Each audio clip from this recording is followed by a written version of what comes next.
Morning, everyone. Welcome to another Wildflower Live. I'm so excited for this evening. We have got the beautiful Amy Bingham with us this evening. The Amy of Amy and Chloe, the duo that entertain us all so very much. She is with me solo. I know her fear is like when I went first time without Jem. But I'm so excited to have her join in. We're doing like a proper old school Q&A tonight. Oh, thank you so much, Hannah. I have just basically put some dry shampoo on my greasy hair and killed it. We're going to do an old school Q&A. We want your questions. So down in the bottom, there is a speech bubble with a question mark. Please go and pop your questions in there. I've got some that me and Amy have gathered from our stories as well. But we want to talk and answer questions that you may have on weight loss, on business, on anything at all. Yeah, pop them in there. I'm going to bring her in now, though. God, I'm excited for this. This works. Oh, excellent. Hello! Oh, hello. Oh, I love that you're in the pink shell of dreams. This fills my heart. The kids are going mad in there, so I had to come in here. And I'm freezing, so I've got this on. It's cold in here. I bet you are freezing. Do you know what? I remember watching your stories, and if you haven't seen them, go to, is it on your Amy's Plus Babies page? Like all of your... Yes, all of those. Fat diaries. Yeah, literally, they're all on there. I've watched them about 25 times. Not that I'm a stalker, but I had a lot of free time this time last year. How are you then, my darling? How are you? Oh, good. Absolutely fine. How are you? You look amazing. Thanks, I just said I've just basically curled my greasy hair. You know what? Thing is, I wash my hair once a week. This is off tangent, but I've got very Celtic Irish hair. It's a coarse, like loads of it. So I only have to wash it once a week. And you can guarantee it's always on a Thursday, so that on a Wednesday night, I can curl it really easily because it's minging. Love it. Love that. So, Aim, just as a bit of like a run through for those who, you know, I don't know who's been living under a rock, but if anyone's listening to this on the podcast or they haven't heard of your story, do you want to just take us through what brought you to this point with the diet, with the plan? Okay, so back in September 2020, it was. So me and Chloe my sponsor, was my consultant, now sponsor. So we built up a relationship just over Instagram, just via messages and whatever else. And then she said to me, "Why don't you do a week on the plan?" So I wasn't really bothered about losing weight, not really. I'd never heard of this diet before, and I thought, oh, do you know what? I'll do it. Anyway, a week turned into 6 months. Ended up losing the 7 stone, and then in the October of the 2020, I decided, whilst still fully on my journey, I decided that I was going to become a consultant and to try and help other people. And that's still where I'm at right now, really. So this is all I do day in, day out. It's my full-time job. And yeah, grew the business very quickly, but I had a brilliant platform. So before I started doing the diet, I had a platform where I'd share my family, I'd share my life, I'd share my kids. And then that opened up the platform for people to then, there was typically mummies who wanted to lose weight, you know, and that a lot of them come over onto my slimming page and could see my progress, could see my slimmers progress, and, you know, wanted to join in as well, kind of thing. But that's basically where we're at. That's Amy Bingham in a nutshell, guys. Done and dusted. That's it. But you have done exceptionally well. Like, you had an incredible weight loss. Obviously, you hit the business with absolute like storm, and you're still here doing amazingly, you know, all this time later.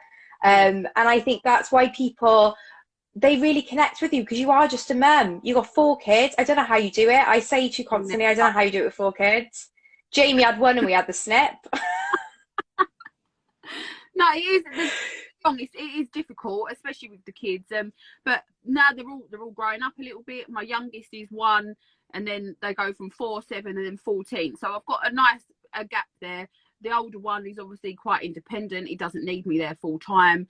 So this opened up the way for me to focus on the business, really, and focus on myself. I said the reason why I feel like I was successful on the journey was because for such a long time I had been, or I felt I was, just a mum.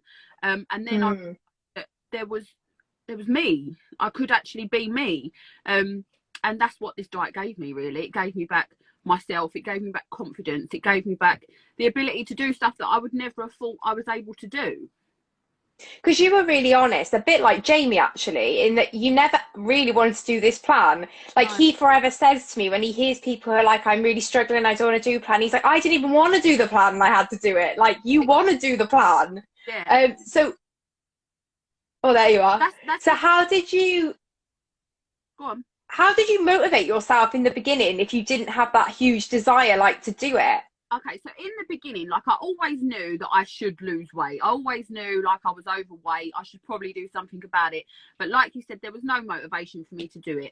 It's the fact that Chloe initially dared me. She dared me to do a week on plan, and I thought, well, I can't turn down a dare. And you know what? I wanted to prove to myself that I could do something like this. I wanted to prove to myself that I was capable of, you know, doing something completely outside of my comfort zone that I would never in a million years have entertained at any other point. And after, I wasn't planning on doing any longer than a week. And then after, in my first week, I'd lost 12 pounds and I was in the zone by that point. Like I wasn't hungry anymore. I wasn't craving anymore.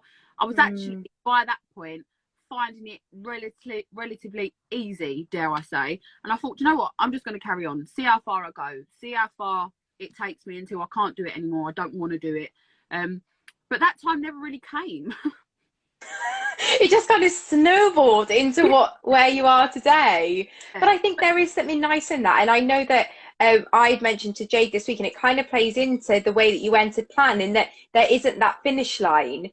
Yeah. There isn't that end point. It is continuous. Your goals may change and adapt, and what you're aiming for and striving for may change. But I think sometimes people who do the best on plan actually don't have those really solid goals. So I wouldn't be worried if you are entering into it and you're like, I can't think what my why is. I can't get what my big goal is. Don't worry. Just take it day by day.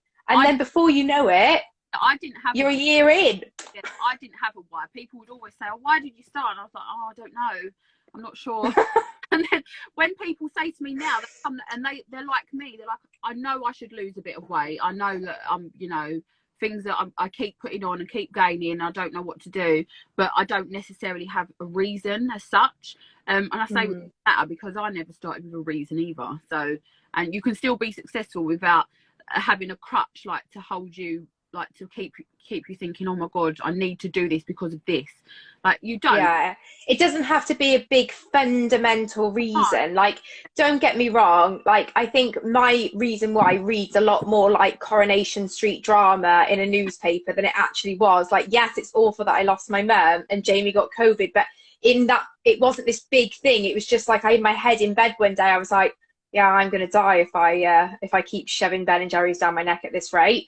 Whereas Jamie's was very much, I'm really fed up that I can't order anything from ASOS and it fit. Like it doesn't have to be massive big things. Some people are on this plan to literally save their lives, and others are doing it and they don't really know why. Maybe their mates asked them, their missus has asked them. And like I say, I picked my whys up along my journey. So when, like I said, I never actually wanted essentially to lose weight in the beginning, but when I started losing weight and then I realised the stuff that I was holding myself back from before that I didn't realise, i.e. cancelling things all the time, never saying yes to going out, wearing the same clothes all the time. I just thought that was normal as a mum. I just felt like, oh, well, I'm a mum now, so I just need to be like a slob all the time.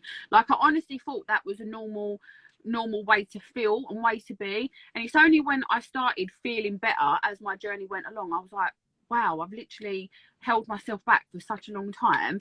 And it's then that it was along that way is when I picked up my whys, and my whys was I don't want to revert back as well. Yeah. You know what I mean? That was a motivation to me. I don't ever want to go back to how I felt back then. And that's my, like, talking about whys, and a lot of people did ask what keeps you motivated now.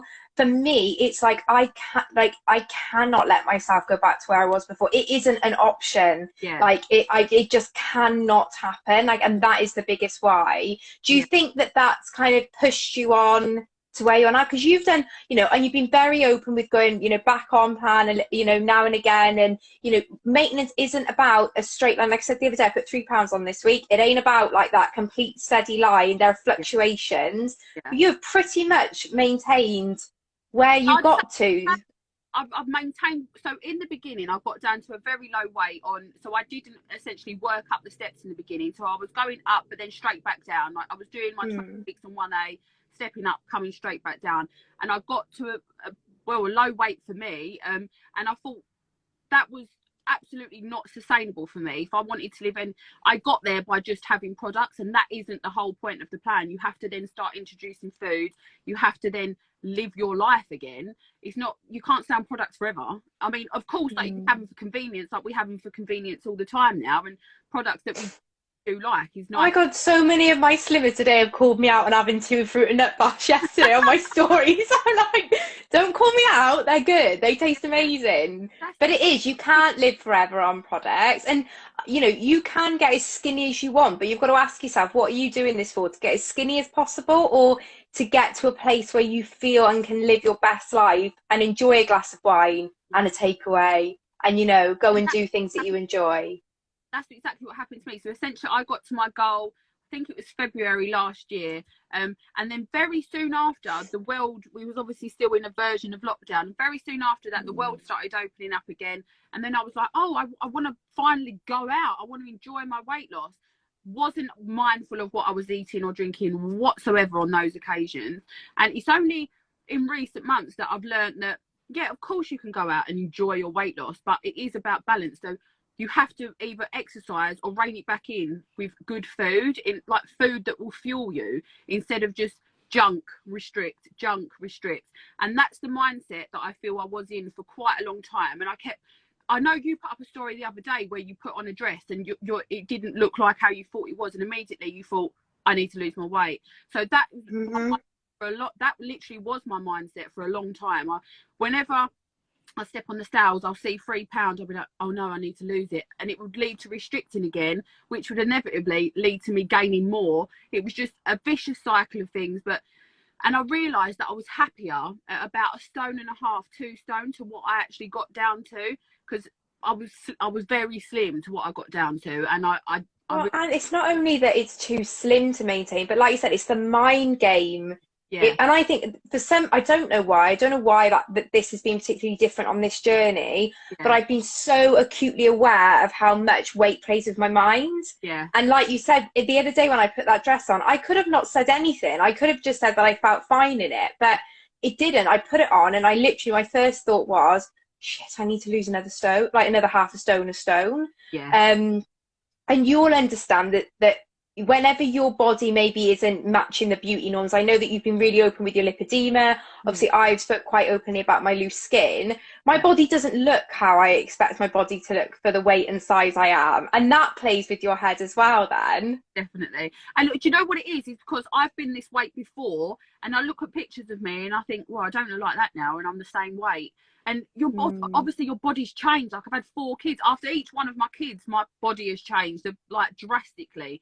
And each journey you go on to, whenever you start losing weight, you might lose it from your arms this time. You might lose it from your belly, whereas before you would have lost it from your face. Like, and I was terribly hard on myself, like constantly comparing. But I worked out, I thought, you know what, I'm happy at about 1.5 stone, 2 stone than my lowest. I thought I was really happy there, and it's easy for me to maintain with eating the good food, doing the swimming that I do, like doing the walking. I thought that is easy for me to maintain, instead of, you know, living a bog standard basic life and not doing anything and hibernating, being scared to go out and enjoy myself, you know. And I thought, I don't want to be like, I'm happier here, you know. Yeah, and not having to play that game with yourself. Like I've been talking about it loads recently, but that's just because it's probably something that I've been going through, is that binge restrict, and that devil on your shoulder saying like restrict every time you have something that is a bit more indulgent, or, you know, a bit more on the naughty list, and trying to really try and get neutrality with food. Bloody hard when you've like used food to comfort yourself, or like you said, when you're tired with the kids, you use it for so many things, like to keep you going, to perk you up. Because food, I was saying this to one of my slimmers earlier on, food is comforting, but only for about and then it's like, oh God, I've eaten all the food. I mean, it was a nice little safety blanket for like 10 minutes, but now I'm like, oh my God, like I feel sick. You start going through all these emotions, and it's that what you literally do go on a journey with food. It's not cut and dry, like do 1 week on plan, lose half a stone. You do go on, especially people that have a food eating issue, you know, people that really struggle to regulate the kind of stuff they should be eating, and the overeating. So if you're in that group, it is very much a long journey, and it's there, like you say, there is no finish line. You have to constantly be good to yourself. It's about being good to yourself. 100%. And I always remember, you probably follow SJ Strum, like she is just a beaut. And I remember whenever she did plan, it was the first time I'd seen anyone talk about a diet like this in such a positive way. And like, she truly looked at this like it was the greatest gift she was ever going to give herself after losing herself to motherhood a little bit. Yeah. And I think that is how you have to look at this, is it is a gift. Yeah. And actually, on the days that you start battling with your head, do things that are nice for yourself. Yeah. Food is not that nice thing. I always say food is that toxic boyfriend you had as a teenager that told you he loved you, then went and snogged your mate round the back of the bike sheds. Like, food is not good. It's true. True. Exactly right. So, Aim, I think we should get into some questions. Now we know a bit about your background. Obviously, we both asked the questions on our pages. I am going to keep everyone anonymous just because I'm not sure who's happy for their names to be disclosed and who isn't. Keep popping your questions in the question box down in the bottom, just because the comments go by and they get lost. But I have got a question here saying, who inspired you both? The pair of you are my inspirations along with many others, but who inspires you? What, like now or in the beginning? Maybe both, because I think they are two separate times, aren't they, in like your journey? So when you first started, like, who was it that you looked to for inspiration then? When I first started, it was definitely Chloe. Like, she'd lost 9 stone, and I thought to myself, bloody hell, that's an hell of a lot of weight to lose. Aaron, I didn't really know of anyone that lost dramatic weight like that. Like, there just wasn't. Obviously, you hear of people losing 2 or 3, but she'd lost and dramatically changed her body shape. And like, whenever I saw her, she just seemed so happy. And I thought, oh my God, I've never known anyone like that. Like, I want to be like that. I want to be happy. She was definitely a massive inspiration. Obviously, the one-to-one community on here, there's people that inspire me every day. You, Gemma.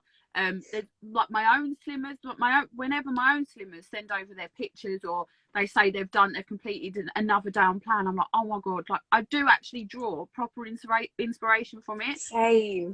Isn't it? Like, I've had a couple of slimmers today send me like comparison pics. Yeah. And like one of them, I was like, you know what it's like when you're running around, and I kind of opened the phone and I literally stopped and I was like, it's just amazing. Like, it's just incredible. With I'm always like got my mouth wide open. I'm like, I can't believe, especially when people show me pictures in a relatively short space of time. Like, I'm still in awe of what this diet can do for people. Like, it can change people's body shapes so quickly. Yeah, like my slimmers, it's all been really 2 or 3 weeks since New Year basically, and the changes, it's like, and we've been on the plan, we know what it can do firsthand, and yet I'm still surprised every time I see someone that's had that amazing transformation. Same.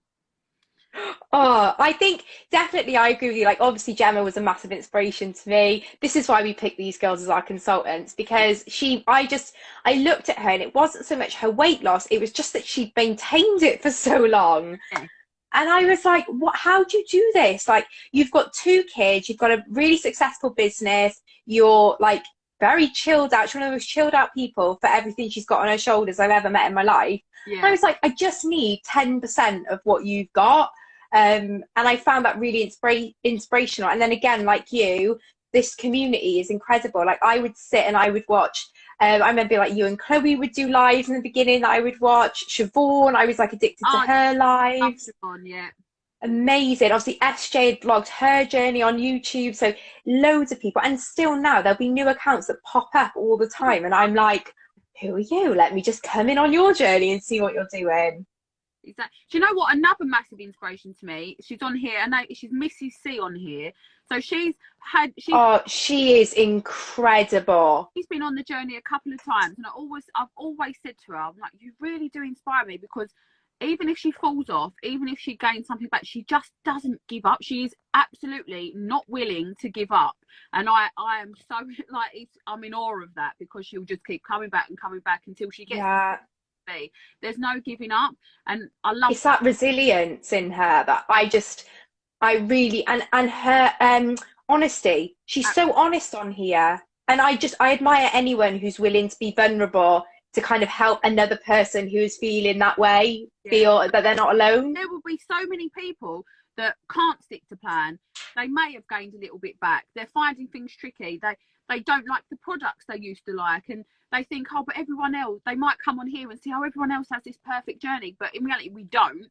So I mean, for someone to be that vulnerable and to keep being so determined, like, she's a massive inspiration to me.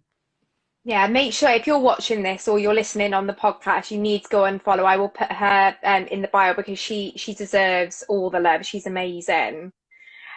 Somebody has also asked on here, we'll go back to here off my laptop now. This is quite a good one, actually, off the back of that, what we were just talking about, Aim. How do you get back on plan when you're really struggling? Okay, I'm sure you've seen this a lot. You've been a consultant for a good while now. yeah. So what I know, if someone comes to me and they're really struggling, I say, like, we go, and with myself, I break down, what are we struggling with? What is the true issue here? Are you hungry? Have you got cravings? Have you got this? Have you got that? Because if it truly is hunger, and not just you thinking, oh, I am a little bit hungry, if it is that true belly rumbling hunger, we'll do another step. That's what I always say. We'll try and keeping things fresh as well. I find keeping things fresh, instead of always reverting back to the same stuff that you've done before on the same products, I think that can become very monotonous. It's soul destroying, if not anything. And that's why I always say to my slimmers, if you're struggling, let's change it up. Let's mix it up. See what else we can do here. And like you always say, if you can't stick to the lower steps, people will say to me, oh no, but I've got a lot of weight to lose. I want to lose it quickly. And I say, well, but it's not happening on those lower steps. Instead, you're just, so let's put you on a higher step where you're still going to lose. And then maybe once you've controlled food a bit, then looking about stepping down. But in the beginning, if those all product steps are not working for you, there's always other, and just keeping things fresh. That's what I found, keeping things fresh. Yeah, I completely agree.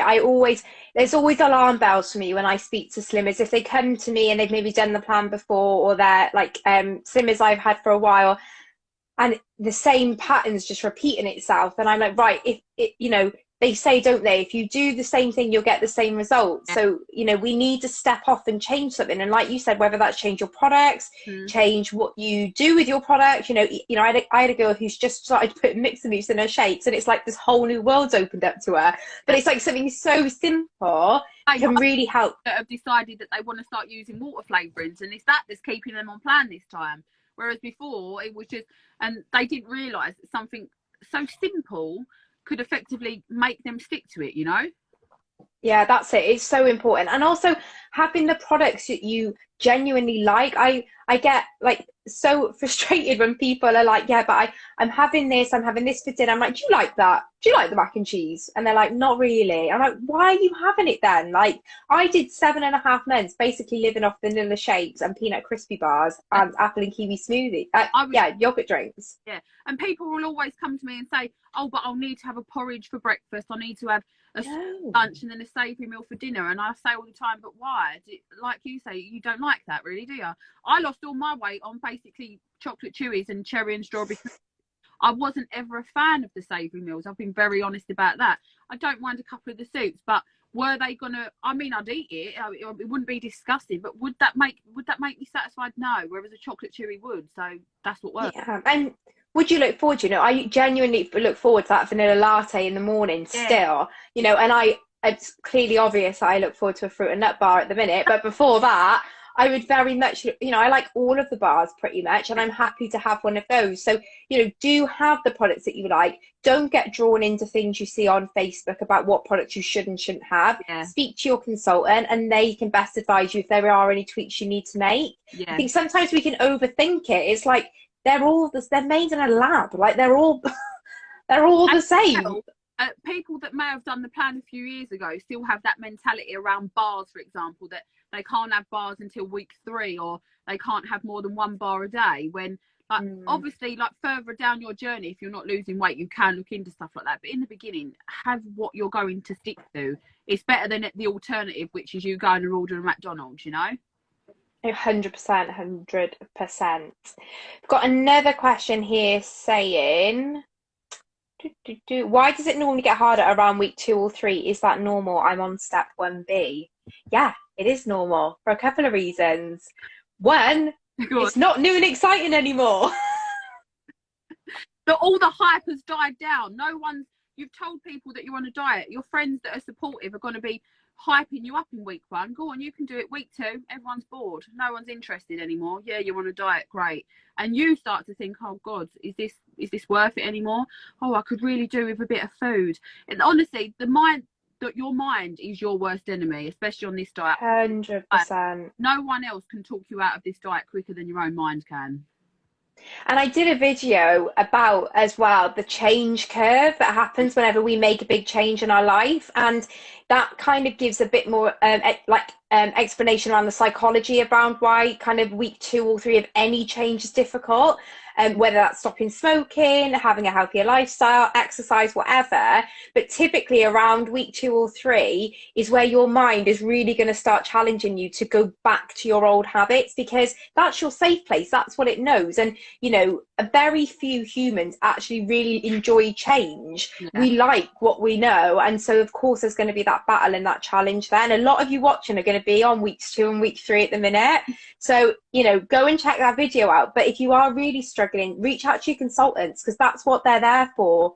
You know, for times like this where you find it difficult. There's no point messaging us in a week's time saying, oh, so I found week 3 really difficult. I only lost 2 pounds, so I went and had a Chinese, and now I feel really crap about it, and I felt really rubbish about it all week. Yeah.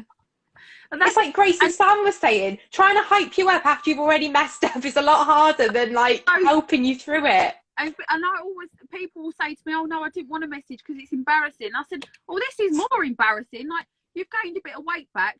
You're coming back like all upset about it, when we could have maybe like prevented it, you know? We could have, we'd have had a talk about it and gone over, especially if people see a low weight loss on the scales on weeks 2, typically week 3, then it's like, oh, like it all goes tits up. And I say to people all the time, well, you can't physically eat any less. Like, so as long as you're sticking to the plan 100%, you're going to be losing weight. It just might take a little while for it to catch up. That's all. And and it's over the month, isn't it? Like, I had to say to a slimmer earlier on, I was like, look, we say a stone on average on the lower steps over a month, and that's really important, because actually how that stone is chopped up in that month will be different for every person, and it really doesn't matter. If you lost 12 pounds in 1 week and you're ecstatic, and 2 pounds the next week and feel miserable, that's still a stone in 2 weeks. If that had been 7 pounds each week, then would you have been happy? I know. And I say to people as well, you can't have those massive losses every week. Like, you'd wind up dead. You can't just keep pounds all the time, you know. You have got to be a little bit realistic about it. But I think people have in their heads, well, I'm essentially starving myself or whatever. I'm on such low calories. Why are my losses not bigger? But no other diet, a lot of diets would obviously give you a stone in a month. That's pretty standard. But no other diet would then give you the consistent stone losses every month if you're sticking to it, which is typically what our diet does. You do typically lose a stone a month if you're sticking to it. Yeah, and you know what? I always go back to, so if you were with me back in June or July, you saw the saga that was Rachel's 6 weeks of losing 2 pounds a week.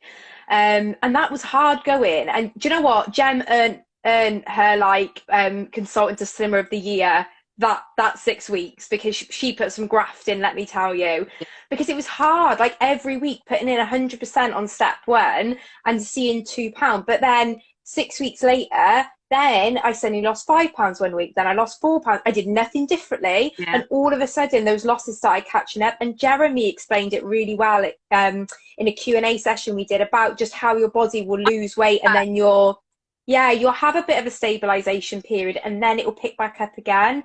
We're all control freaks. We all want to control everything down to the molecular detail, and kind of be able to control exactly what that scale says. And I think what part of this plan does is it removes that from you, and you have to just submit yourself to it and be like, it is what it is. Like you said, if you're on the lower step, nothing more you can do. Enough.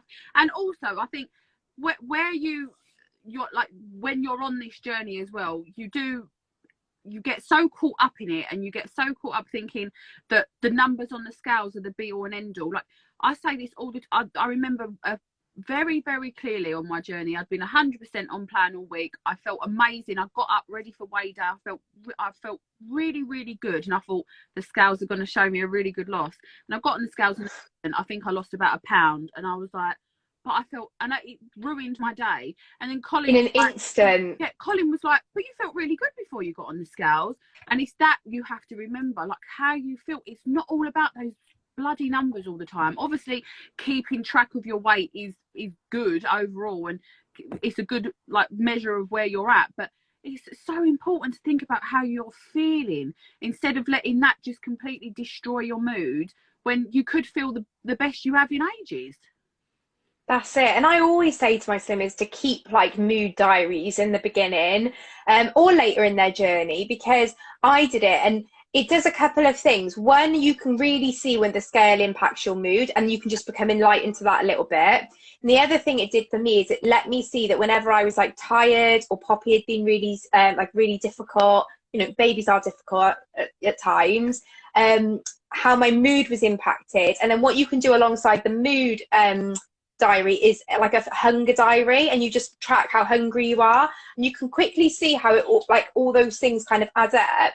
But you also quickly see how many things are involved, not just a number on the scale. Yeah. Like it could be getting into your jeans, it could be taking your measurements, taking your pictures. Like your weight's one part of a much bigger scorecard of how you're doing. It just happens to be that as diet consultants, I need quite a, you know, an emotional way, if you like, of tracking someone's progress. And so stepping on a scales, yeah, is the way to do that. It's just a scientific way of us being able to do that. Yeah. Let's find another question. So, can you still have steady weight losses on higher steps, and is exercise crucial on them? Yes, you can, like without a shadow of a doubt. Exercise isn't crucial at all, I would say. No, it's not. You're still in a massive calorie deficit. So unless you want to do exercise, unless you're drawing enjoyment from that, I would say that's not essential at all. What about you, Rach? If you hate it, don't do it. Like I didn't do any exercise for 7.5 months. Mm-hmm. Then I started Couch to 5K as I stepped up. Yeah. I didn't do it because I thought I needed to exercise on step 3. I did it because I'd never been able to do exercise. I'd always been the fat kid in school, always been the fat kid in PE. Like I literally remember, I don't know if you did it in your school, aim, like you had to do like a mile run. They like timed everyone in the year doing this mile run. And I remember nearly having a panic attack on this field, thinking like, I'm not going to be able to do this. It's going to be so embarrassing. I'm always at the back. Yeah, so I literally ran, no word of a lie, less than 10 foot and pretended to trip and sprain my ankle, and was like, oh, I can't do it, so I'm going to have to go and sit out. It was before the days of having a fag behind the bike shed, so I just had to sprain my ankle. And then, so that'd always been a really vivid memory in my mind, and I kind of wanted to do it just to show myself I could do it. Yeah. That's the same with it just happened. When I started the Couch of 5K, I don't think I felt invigorated. Like I was almost like inspiring myself. Like I'd never had any. Yeah. If someone had told me that I'd start running, I was like, absolutely not. But I thought to myself, I wanted to challenge myself to do something that I'd never done before. And the Couch of 5K was one of the best things I've done along this journey, without a shadow of a doubt. Same. Like I even now, this is so cringe, but I even now in the gym, I will look in the mirror when I'm running on the treadmill, and I will not recognize who I'm looking at. I'll be like, who is that? Like I'm running, like I'm actually like properly running. But it's not because, like I say, I feel that exercise is necessarily vital for weight loss, because actually what you may find is exercise doesn't hinder your weight loss, but it just doesn't give you the numbers you want to see on the scales for many, many reasons. But I find that exercise, one, really helps my mental health. I really notice when I don't exercise, my mental health suffers. Definitely. But it also helps with my figure. So how I look changes when I exercise. I definitely like lean out a little bit more. 1,000,000%, definitely. So if on those higher steps you want to start doing some light exercise, no one is saying that you have to go and spend an hour in the gym or get yourself a personal trainer. No, walk, go for a walk. Yeah, just do it. That's what I started doing. Once I think I was on month 5 of my journey. I thought, you know what, I'm going to start walking. I started walking with Chloe and my friend Lauren. We started doing that often, and I enjoyed it. For one, I felt refreshed after it. I felt good after it, and it didn't hinder the weight loss on the scales, because, as you said, it can do if you exercise, especially the high intensity stuff on plan. It can not get you the numbers that you want, but it didn't do any of that. And just light walking, just getting some steps in makes you feel better. Yeah, definitely getting out, like I said the other day, getting out some fresh air, vitamin D, just like getting some blood pumping is good. Yeah. But I don't think it's vital for weight loss. I think that, don't get me wrong, if you're on one of the higher steps and you want to and you enjoy it, by all means incorporate it. But again, speak to your consultant, because you're going to have to find that balance with calories in versus how much you're exercising. Yeah.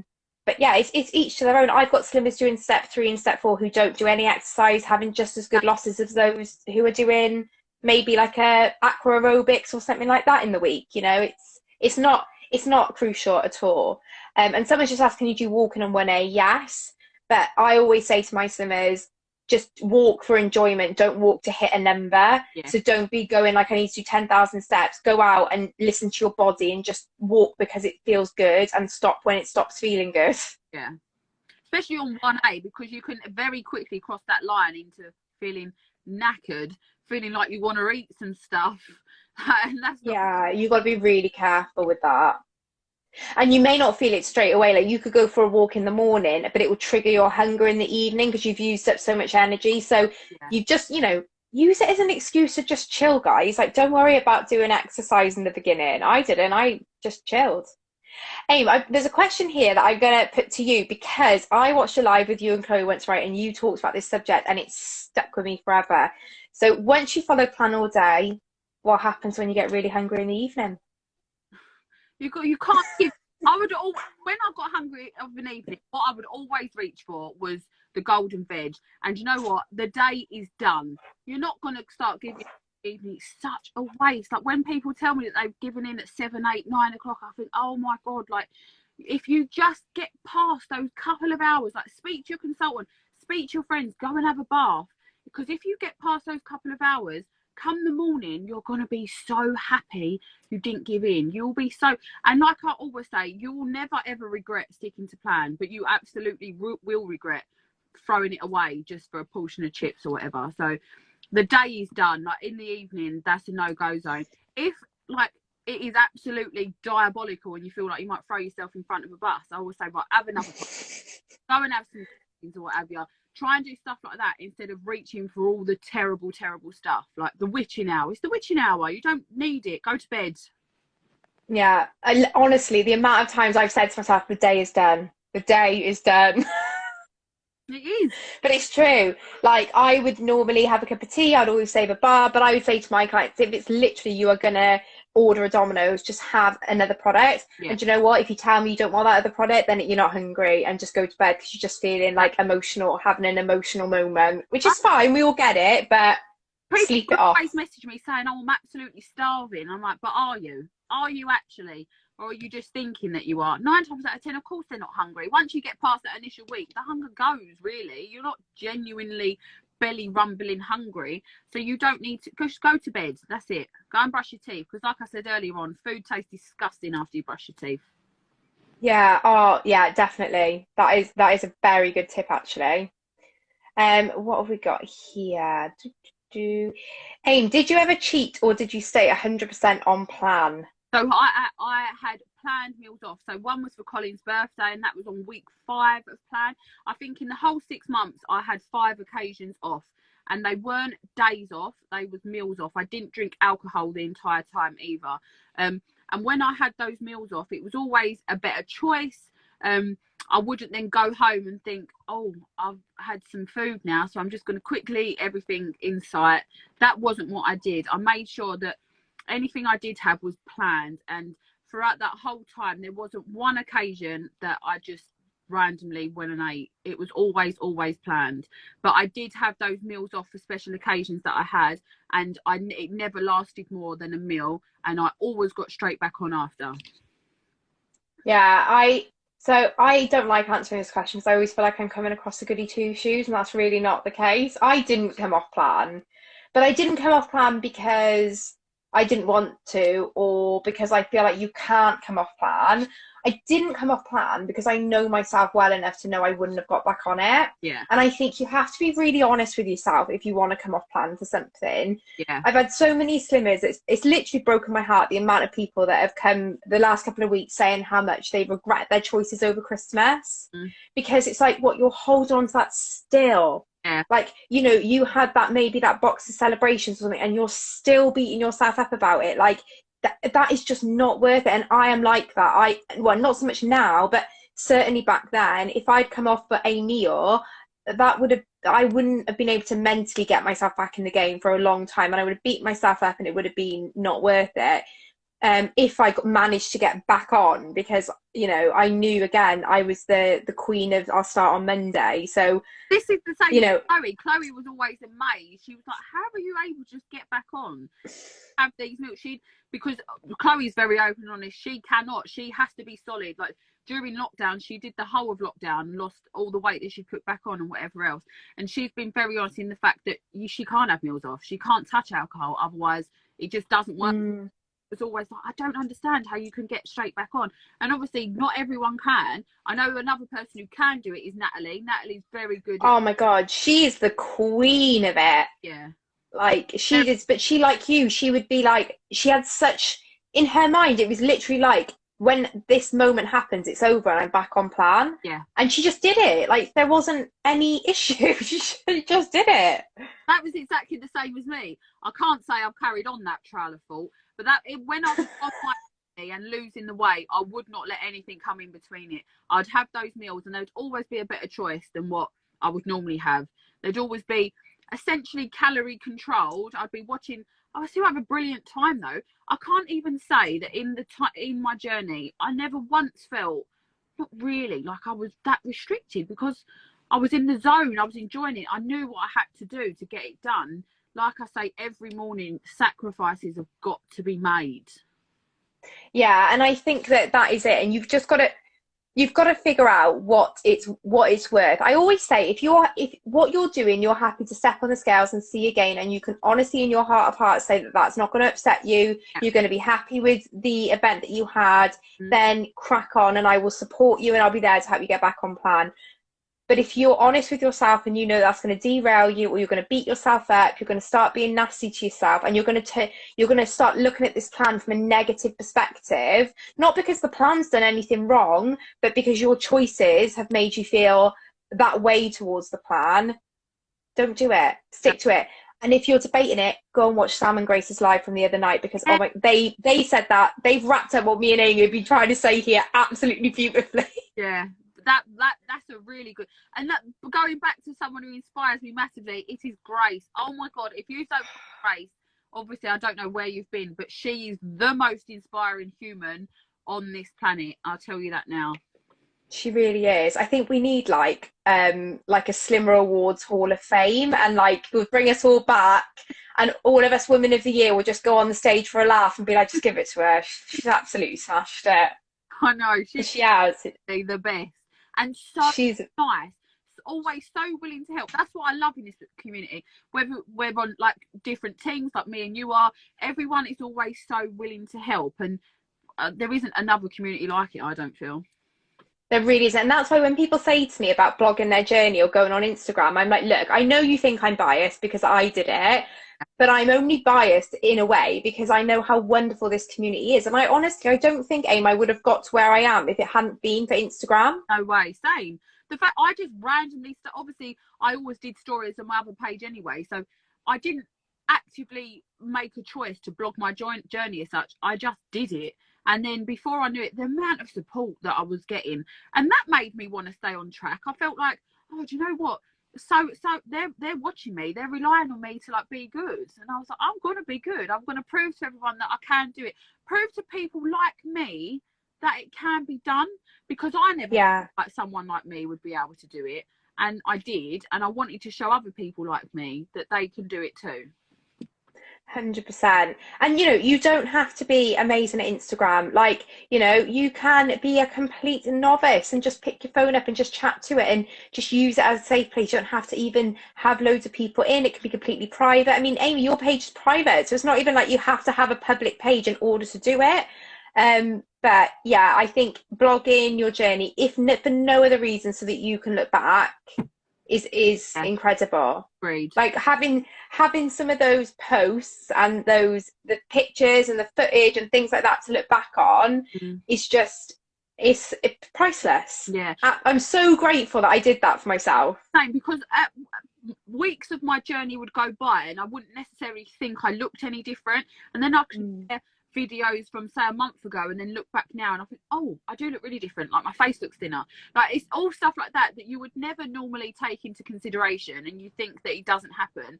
But exactly what you said, do it for you, because you need to look back on it and see how far you've come. And if you don't, and if you end up succeeding, losing a lot of weight, you will absolutely kick yourself if you don't have that to show for it. 100%. The amount of times I wish I had more pictures and more video.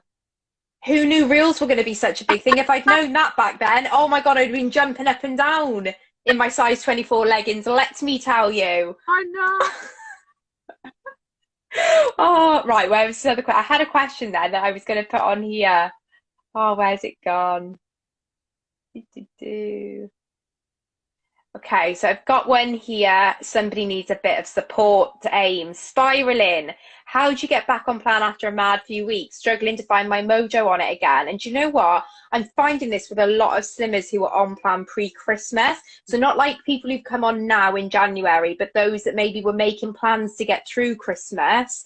Maybe their plans went to plan, maybe they didn't. And mojo's failing a little bit. What's your kind of go-to tips for your slimmers when they're struggling with that? I always say, first and foremost, stop dwelling on it. People are, like you said, still thinking about what they ate on Christmas Eve. They're still thinking about everything they ate, all the bread they ate on Boxing Day, and thinking that can't possibly go back to eating like on plan again. And the quickest way to spiral and continue spiraling is by dwelling and thinking what could have been. I have so many slimmers come to me, I'm a stone down by now, could have been half a stone down by that. And you know what I'm like, but you're not, but you can be. So you have to get back on it. Like, now is the time. And like I said to you before, if what you was doing before, it seems unappealing to you, it seems boring, we'll try something else then. We'll try a different step. We'll try you cooking more food. Or like you, I say to people all the time, you don't necessarily have to cook it. Rach never cooks. And look at her. So I think people by having to cook stuff, and then I say no, but Rach doesn't cook though. I have to tell them. Yeah, have you seen her page? Like, she genuinely doesn't cook. One of my slimmers messaged me when my microwave plate broke. You'll all be pleased to hear I have bought a new one. It came in Amazon Prime. Thank you to everyone who sent me links off Amazon. Your care and consideration was greatly appreciated. And she literally messaged me saying, for a moment, I had to ask myself if you have a pan. Like, do you own pots and pans? And I was like, well, I do. But then when I checked, I literally own 3. So I didn't even know off the top. Do I actually own a pot and pan? I was like, do I? I was like, I'm sure I do. I was like, I must have, because I definitely cooked veg in water before.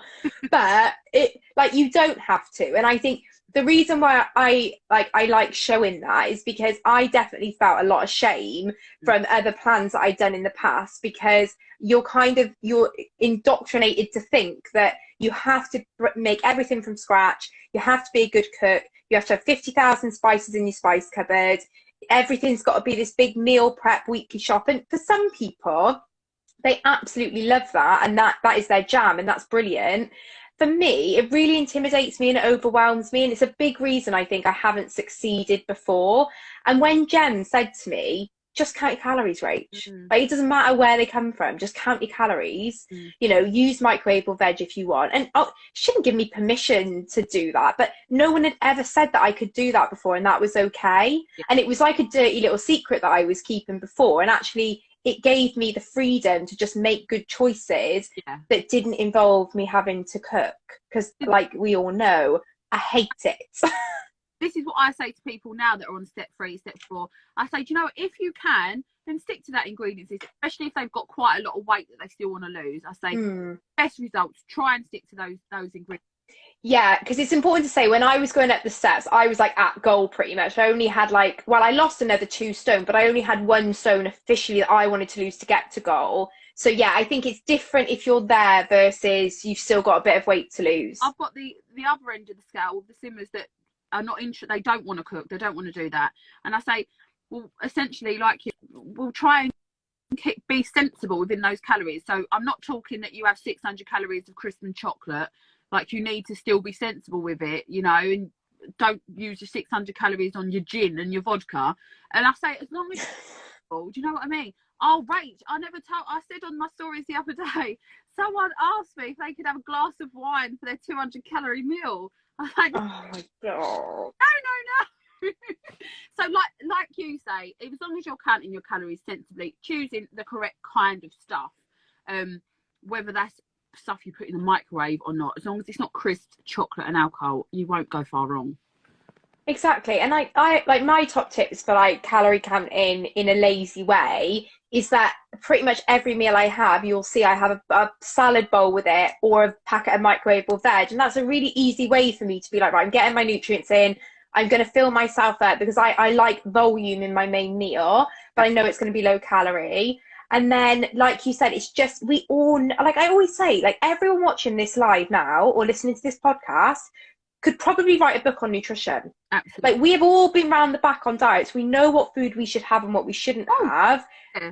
But it's just about finding actually what fits your lifestyle. So for me, a corn lasagna that I can pop in the microwave for 6 minutes, it's 350 calories. Yeah. I will have one of that. You know, a pizza that's not too high in calories, I will have that. I probably won't go and eat 500 calories worth of like Doritos and chocolate, because I know that's not good for me and it's not going to make me feel good. And I think the working at the steps not only makes you realize what food is good for you, but you suddenly start realizing what food makes you feel good. Because when you're just on products, you're so well nourished, you always feel good. Yeah. And so when you've got to start taking control of some of that, you want to keep feeling as good as you felt when you were on the products. Absolutely.